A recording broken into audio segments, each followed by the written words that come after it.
दोस्तों, Kota career point channel में आप सभी का बहुत बहुत स्वागत है। मेरा नाम है Mahendra Singh Naruka, the faculty of social science. आज के इस वीडियो में मैं आपसे कुछ क्वेश्चन आंसर डिस्कस करने वाला हूं। Exercise, text book exercise which is related to the agriculture in India. So this video is going to be interesting. Please keep watch this video till the last minute. तो आइए हम शुरू करते हैं। सबसे पहले एक्सरसाइज है very short answer type questions, 1 marks के क्वेश्चंस होते हैं ये। वैसे 1 मार्क्स के क्वेश्चंस एक सेट में पूछे जा सकते हैं। से फॉर एग्जांपल एक बंडल बनाया जाता है जिसके अंदर 1 मार्क्स के 2 क्वेश्चन पूछे जा सकते हैं।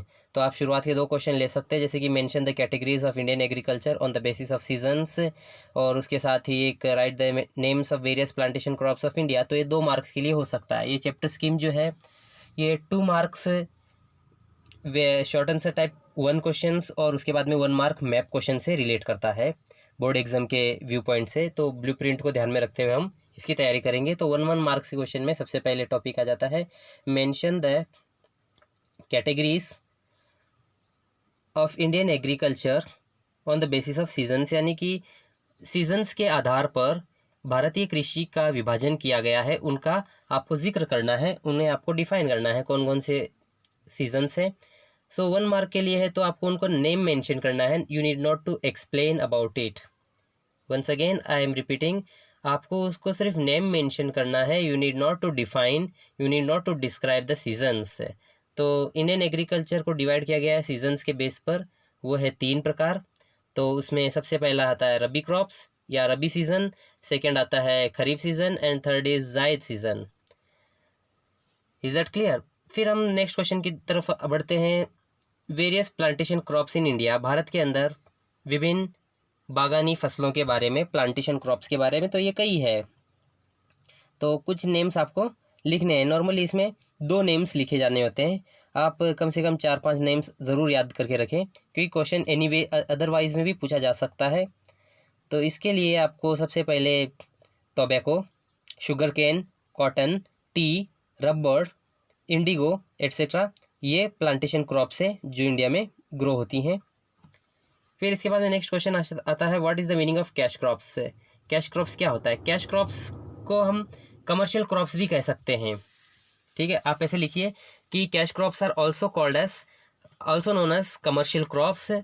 और ये कमर्शियल क्रॉप्स वो होती हैं जो इंडस्ट्री के लिए रॉ मटेरियल्स प्रोवाइड करवाती हैं। This cash crops provide raw materials to the industry for various uses, for multiple uses. तो इसमें कैश क्रॉप्स के कुछ उदाहरण अगर आप बताना चाहें तो बता सकते हैं, जैसे कि मेज़ है, जैसे कि शुगर केन है, फिर इसके अलावा कॉटन है। These are the cash crops. Next is how many rice crops are grown in India. यहाँ पर माफ़ कीजिएगा, स्पेलिंग एरर है। ग्रोन इन इंडिया, भारत में कितने राइस क्रॉप्स ग्रो की जाती है? तो 3 राइस क्रॉप्स ग्रो की जाती है इंडिया के अंदर। 3 सीजन में राइस क्रॉप्स ग्रो की जाती है। तो आंसर सिंपली आपको लिखना है 3। नेक्स्ट क्वेश्चन है in which districts of Rajasthan dry farming is produced. ये ड्राई, फिर नेक्स्ट क्वेश्चन है कि in which districts of Rajasthan dry farming is perform, मतलब राजस्थान के किन जिलों में ड्राई फार्मिंग की जाती है, यानी कि शुष्क खेती की जाती है। तो जाहिर सी बात है कि ड्राई फार्मिंग ड्राई रीजन्स में ही की जाएगी, बिकॉज वहाँ पर लेस अवेलेबिलिटी ऑफ वाटर है, बिकॉज वहाँ पर जो है इरिगेशन सोर्सेस अवेलेबल नहीं है। So due to all such reasons यहाँ पर क्या ड्राई फार्मिंग की जाती है। तो ड्राई फार्मिंग के लिए एक चीज़ ध्यान रखिएगा, ड्राई फार्मिंग की क्या होता है कि जब वाटर रिसोर्स की कमी हो तो ऐसे इलाकों में ड्राई फार्मिंग की जाती है, ऐसे फसल प्रोड्यूस की जाती है जो ड्राई फार्मिंग को सपोर्ट की जाती है। तो इसमें कुछ डिस्ट्रिक्ट्स काफ़ी ट्रेंडिंग कर रहे हैं। So dry farming is practised in those districts which are in the western parts of Rajasthan, such as Jaisalmer है, बाड़मेर, बीकानेर, जोधपुर, जालोर एंड पाली एट्सेट्रा। ये डिस्ट्रिक्ट जो है यहाँ पर ड्राई फार्मिंग की जाती है। Is that clear? फिर नेक्स्ट क्वेश्चन की बात करें तो ये अगला क्वेश्चन पूछा है what do you mean by irrigation agriculture. Irrigation farming या irrigation agriculture, similar same concept is there. So irrigation farming means a type of farming, एक ऐसा प्रकार है फार्मिंग का in which water is provided through irrigation to obtain production, यानी कि पानी provide करवाया जाता है through man made irrigation, through man made water sources like dams है, ट्यूबवेल्स है, वेल्स है, बावड़ी है। ये जो मैन मेड या आर्टिफिशियल सोर्स ऑफ वाटर है ना, उनके माध्यम से इरिगेशन करवाई जाती है। Once again I am repeating कि इरिगेशन फार्मिंग वह फार्मिंग है जिसके अंदर पानी की व्यवस्था मैन मेड या आर्टिफिशियल सोर्सेज से पहुंचाई जाती है, जिससे कि प्रोडक्शन हासिल किया जा सके।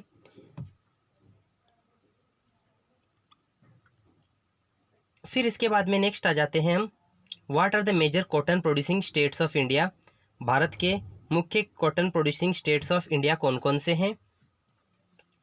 तो इसके लिए आपको okay, next question is which are the major cotton producing states of India, यानी कि भारत के मुख्य कपास उत्पादक राज्यों के नाम बताइए। कौन कौन से ऐसे स्टेट्स हैं जहाँ पर कॉटन मेनली प्रोड्यूस होता है। और इसके बाद में आपको एक क्वेश्चन मिलेगा, what do you mean by Narma. तो इन दोनों क्वेश्चंस के आंसर हम एक टॉपिक में डिस्कस करेंगे। तो आइए उन टॉपिक्स को हम देखते हैं। जब बात आती है कि भारत के अंदर कौन कौन से ऐसे स्टेट्स हैं जहाँ पर मेनली कॉटन प्रोड्यूस किया जाता है, तो कॉटन के मामले में सबसे पहला रैंक जो आता है वो है गुजरात का। फिर उसके बाद में महाराष्ट्र है और उसके बाद में आंध्र प्रदेश है। हावेवर पंजाब वगैरह उनमें भी ग्रो होता है बट नॉट दैट मच। तो आप देखिए, Gujarat is at the first place in cotton production, followed by दूसरे स्टेट्स कौन से, महाराष्ट्र ये सेकेंड रैंक पर है, आंध्र प्रदेश ये थर्ड रैंक पर है। Is that clear. तो ये यहाँ पर इसका आंसर हो जाता है कि कौन से ऐसे स्टेट्स हैं मेजर स्टेट्स। मेजर स्टेट्स का मतलब होता है मेन स्टेट्स है। मेन स्टेट्स का मतलब which are popular for cotton production, तो वो गुजरात है, महाराष्ट्र है, आंध्र प्रदेश है, पंजाब हरियाणा भी है, बट गुजरात, महाराष्ट्र और आंध्र प्रदेश आप इन्हें प्रायोरिटी दोगे आंसर्स लिखने में। इसके अलावा एक क्वेश्चन था, what do you mean by Narma. नरमा क्या होता है। नरमा एक टाइप ऑफ कॉटन होता है, कॉटन की क्वालिटी होती है, उसे कहा जाता है नरमा। सो एक सिंपली लिखना है, it is a type of cotton. Is that clear. फिर इसके बाद में एक्सरसाइज के कुछ नेक्स्ट क्वेश्चंस की तरफ हम बढ़ते हैं।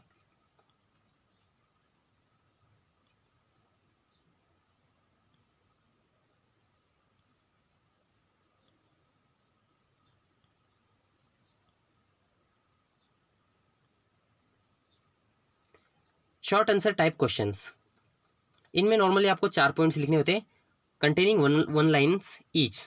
तो सबसे पहला टॉपिक इसके अंदर आता है, categorise agricultural crops in India on the basis of their consumption, यानी कि उपभोग के आधार पर, on the basis of consumption हमारे को एग्रीकल्चरल क्रॉप्स को डिवाइड करना है।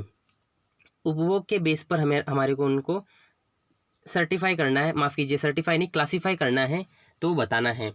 तो इसके आधार पर हम उन्हें 4 पार्ट्स में उसे क्लासीफाई कर सकते हैं, जैसे कि फूड ग्रेन क्रॉप्स है, जैसे कि कैश क्रॉप्स है, कमर्शियल क्रॉप्स है। ठीक है, तो इस तरह से हम उसे आते हैं उसी टॉपिक की तरफ। आप देखिए यहाँ पर on the basis of consumption है यह टॉपिक। कंजम्पशन के बेस पर इनका इस्तेमाल के बारे में हम जानकारी ले लेते हैं। सबसे पहले आते हैं फूड ग्रेन क्रॉप्स के बारे में। फूड ग्रेन क्रॉप्स जैसे कि ये शॉर्ट आंसर टाइप्स है, तो इसमें थोड़ा डिस्क्रिप्शन ज़रूरत होता है, नॉर्मली 1 लाइन का। तो अब इसका जो फर्स्ट पॉइंट है, this crops are use for eating in the form of food, तो ये फूड ग्रेन क्रॉप्स हो गया। इसका एक एग्जाम्पल बता दीजिए आप, राइस। फिर इसके बाद बात करेंगे कमर्शियल क्रॉप्स की। तो कमर्शियल क्रॉप्स में सेम ऊपर वाले की तरह ही, this crops are used for commercial purposes, यानी कि व्यापारिक उद्देश्यों के लिए इनका इस्तेमाल होता है। फॉर रॉ मटेरियल्स के लिए इनका इस्तेमाल होता है, इंडस्ट्री के लिए। इसमें भी आप एक एग्जांपल लिख लीजिए, कॉटन। तो इस तरह से आपके 2 पॉइंट्स तैयार हो जाते हैं। फिर इसके बाद में on the basis of consumption, तो प्लांटेशन क्रॉप्स, तो इसके बारे में ऐसे कहा जा सकता है कि ये जो है बड़े प्लांटेशन में ग्रो होता है। एग्जांपल है टी, कॉफ़ी। फिर एक गार्डन क्रॉप्स, तो इसमें fruits and vegetables are included in it. तो ये आपका एक आंसर फॉर्म करता है, जिसके बारे में आप 4 मार्क्स इजीली, माफ़ कीजिएगा 4 पॉइंट्स आप इजीली इसमें गेन कर सकते हो, अचीव कर सकते हो।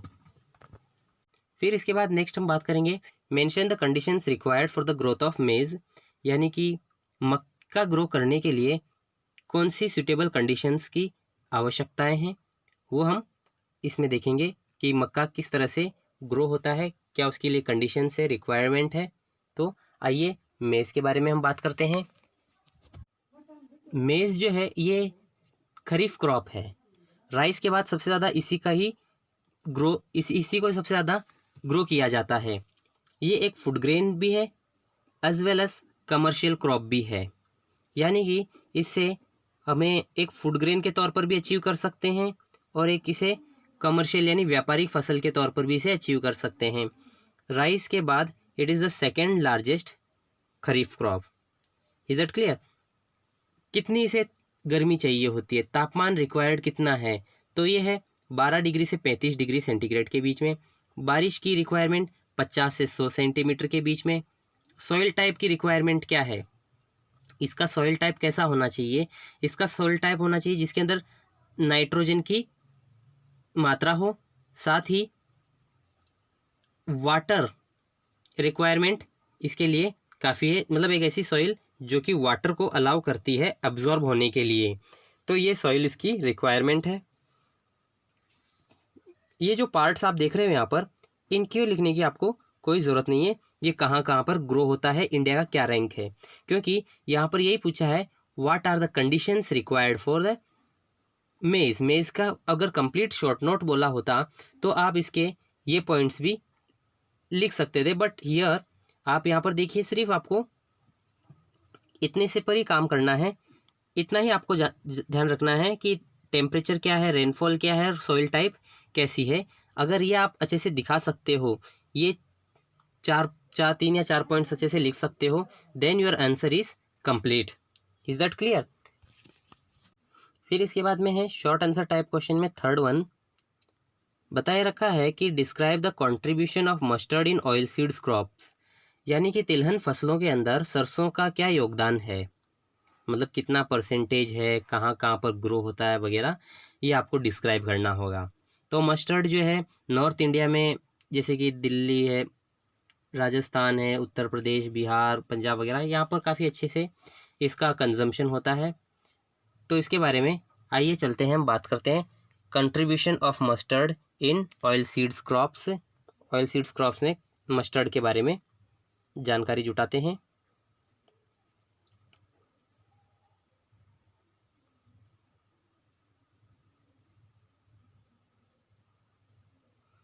Okay, here is the topic mustard. तो विश्व का 70% मस्टर्ड जो है भारत में प्रोड्यूस होता है और टोटल ऑयल सीड प्रोडक्शन के मामले में ये 35% हिस्सेदारी करता है। It forms 35% of total oil seeds production. इसी से आप अंदाज़ा लगाइए कितनी महत्वपूर्ण है इस फसल का प्रोडक्शन।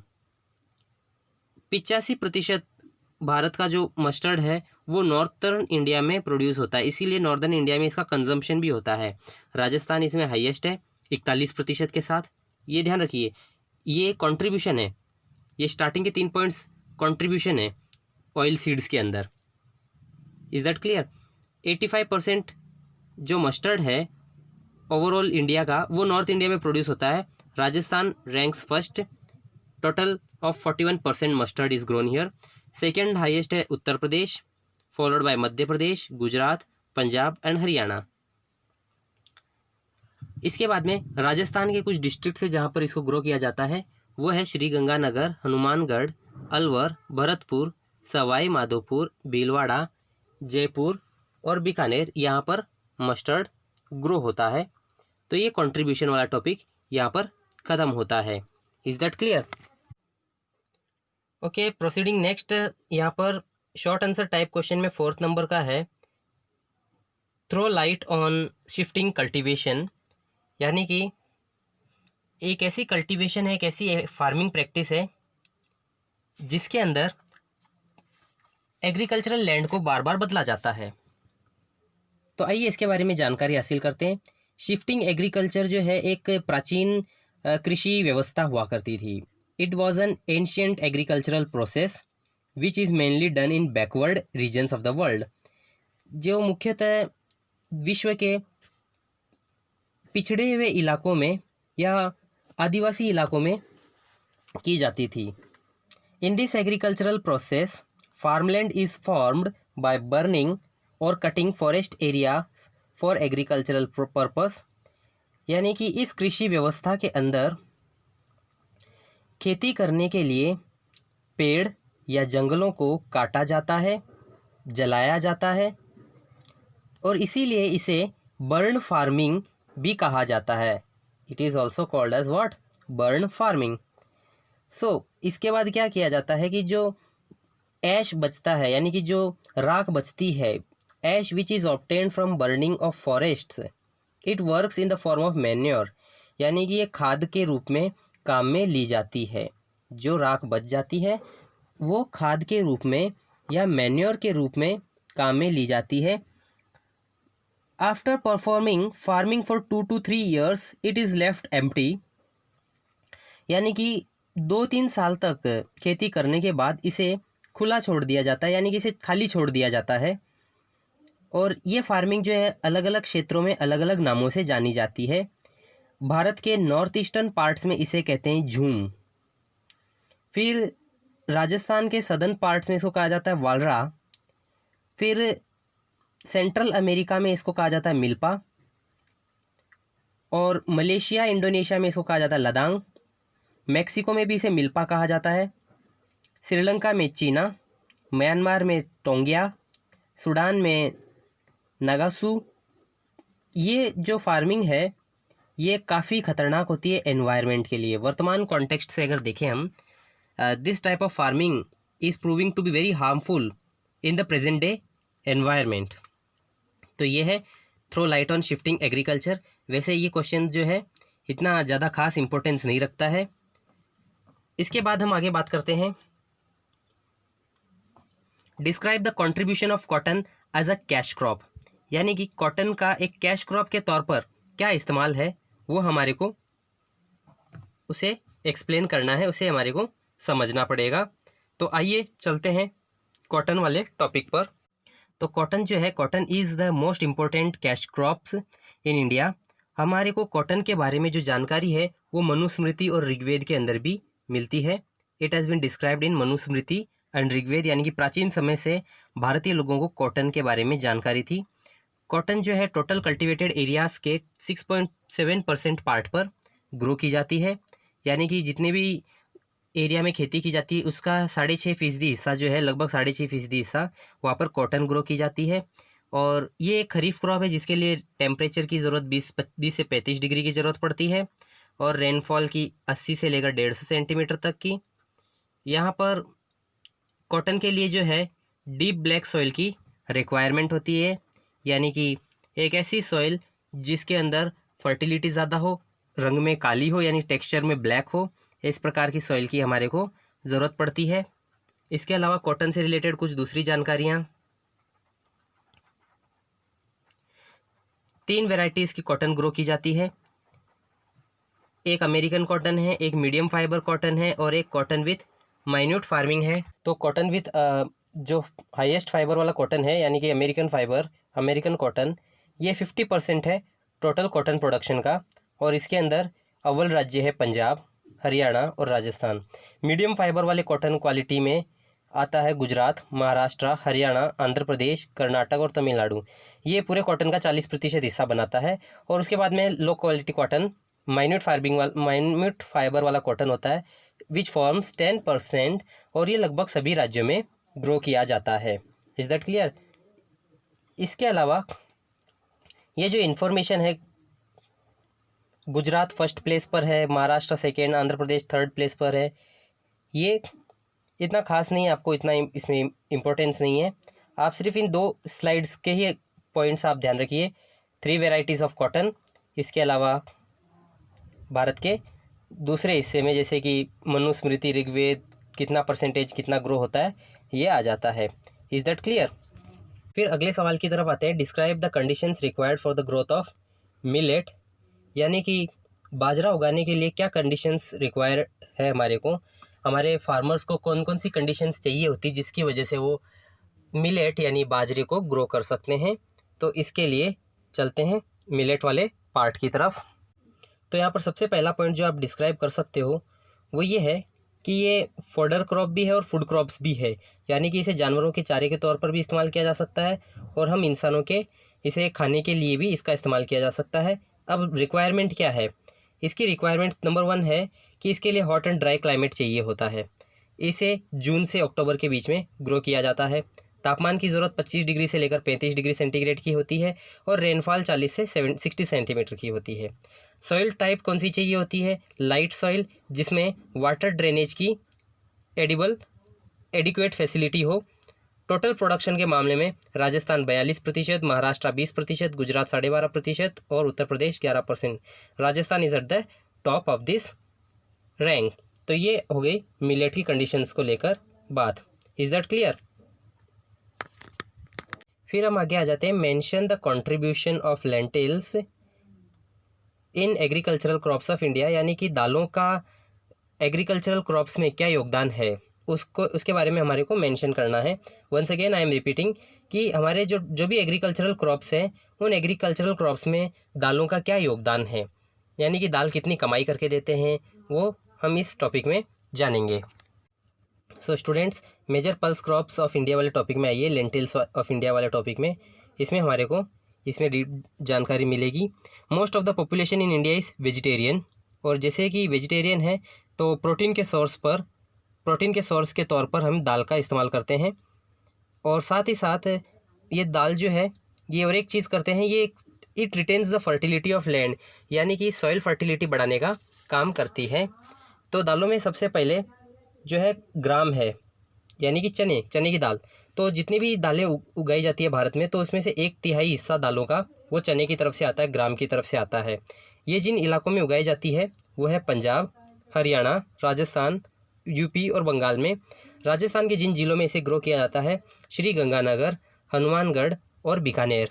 ये है ग्राम के बाद में, यानी चने के बाद में अगला नंबर आता है अरहर दाल जो है चने के बाद में उगाई जाने वाली सेकेंड हाईएस्ट है, और ये सोरगम, मिलेट और रागी के साथ ग्रो की जाती है, यानी कि जवार, बाजरा और रागी के साथ इसे ग्रो की जाती है। इसके मामले में महाराष्ट्र, यूपी और कर्नाटक अव्वल राज्य हैं। इसके अलावा दूसरे राज्य बिहार, मध्य प्रदेश, आंध्र प्रदेश भी हैं। फिर दालों के मामले में दूसरे हिस्से जो आते हैं उसमें हैं उड़द और मूंग। राजस्थान जो है उड़द प्रोड्यूस करने के मामले में, राजस्थान जो है लार्जेस्ट प्रोड्यूसर है उड़द और मूंग प्रोड्यूस करने के मामले में। इसके बाद में जो जोधपुर, नागौर, पाली ये जो है मूंग प्रोड्यूस करते हैं बहुत ज़्यादा मात्रा में। कोटा, बूंदी, झालावाड़, उदयपुर, भिवाड़ा, बांसवाड़ा, चित्तौड़गढ़ जैसे ज़िले जो हैं ये उड़द प्रोड्यूस करते हैं। मसूर दाल की जो है अधिकतर पैदावार अलवर, भरतपुर, धौलपुर में होती है during the rabi season. Is that clear? तो ये कंट्रीब्यूशन है सभी प्रकार की दालों का हमारे एग्रीकल्चर के अंदर। फिर सेकेंड क्वेश्चन है, throw the light on the contribution of agriculture in Indian economy, यानी भारतीय अर्थव्यवस्था में कृषि का क्या योगदान है, एग्रीकल्चर का क्या कंट्रीब्यूशन है, वो हमारे को डिस्क्राइब करना है कि किस तरह से एग्रीकल्चर ने हमारे देश की अर्थव्यवस्था को मजबूत किया है। तो इसके अंदर 5 पॉइंट्स हैं, उन 5 पॉइंट्स को हम इवेल्युएट करेंगे, देखेंगे कि क्या स्थिति है, क्या बनती है भारत की स्थिति, जिससे कि एग्रीकल्चर का ग्रोथ लेवल हाई होता है। तो आइए इसके आंसर की तरफ बढ़ते हैं। कंट्रीब्यूशन ऑफ एग्रीकल्चर इन भारतीय अर्थव्यवस्था। सबसे पहले तो है सोर्स ऑफ एम्प्लॉयमेंट। देखो, एग्रीकल्चर जो है भारत के अंदर डायरेक्ट सोर्स ऑफ एम्प्लॉयमेंट है, यानी 55.5% लोगों को ये सीधे रोजगार प्रोवाइड करवाता है। इसके अलावा जो अलाइड एक्टिविटीज़ हैं वो अलग हैं, जैसे एनिमल हस्बेंड्री, फिशरीज़, ये indirect source of livelihood provide करवाता है। इनडायरेक्ट और डायरेक्ट में फ़र्क क्या है? एग्रीकल्चर से डायरेक्ट कमाई होती है, जैसे कि फसल उत्पादन के रूप में, जैसे कि ये जो घास फूस चारा वगैरह है उसके उत्पादन के रूप में। और इनडायरेक्ट क्या है? खेत है, खेत में जानवरों को पाल रखा है, उनका दूध, दही, छाछ, घी वगैरह ये सेल करते हैं, तो ये इनडायरेक्ट एक्टिविटी है, तो इनडायरेक्ट कमाई देती है। तो फिशरीज़ भी इसी में शामिल है, एनिमल हस्बेंड्री है, ये इनडायरेक्ट सोर्स ऑफ लाइवलीहुड है जो कि एम्प्लॉयमेंट प्रोवाइड करवाता है। फिर इसके बाद में नेक्स्ट पॉइंट की तरफ हम बढ़ें तो कंट्रीब्यूशन इन इंटरनेशनल ट्रेड, यानी अंतर्राष्ट्रीय व्यापार के अंदर इसका योगदान क्या है। So let's come to the next point. In context to world's agricultural products, India का जो कंट्रीब्यूशन एक्सपोर्ट्स में वो है 2.07%। With the view point of export of agricultural goods, India जो है 10th रैंक पर है पूरे विश्व के अंदर, यानी कि जितने भी एग्रीकल्चरल एक्सपोर्ट होते हैं तो उसमें भारत का 10वां स्थान है।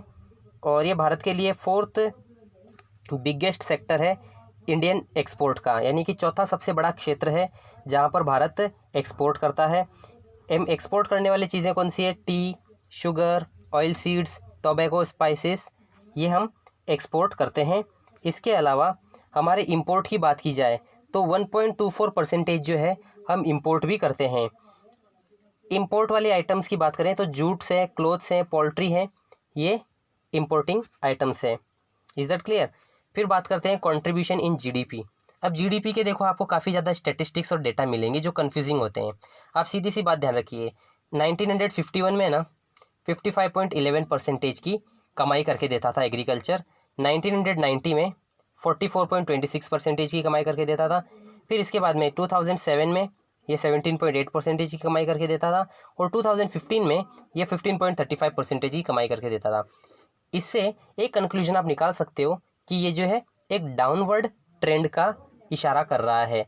55 से 44, 44 से 17, 17 से 15, लाइक वाइज हम गिरते जा रहे हैं। हमारी जो रीढ़ की हड्डी है वो ख़त्म होती जा रही है। सो हमें इसके ऊपर कुछ कदम उठाने की ज़रूरत पड़ेगी। अभी आपने देखा होगा कि कुछ दिनों पहले ही जो है रिज़ल्ट आए थे फर्स्ट क्वार्टर के, अप्रैल टू जून क्वार्टर के रिज़ल्ट आए थे जीडीपी के, जिसमें इंडिया की जीडीपी -23.9% चली गई थी।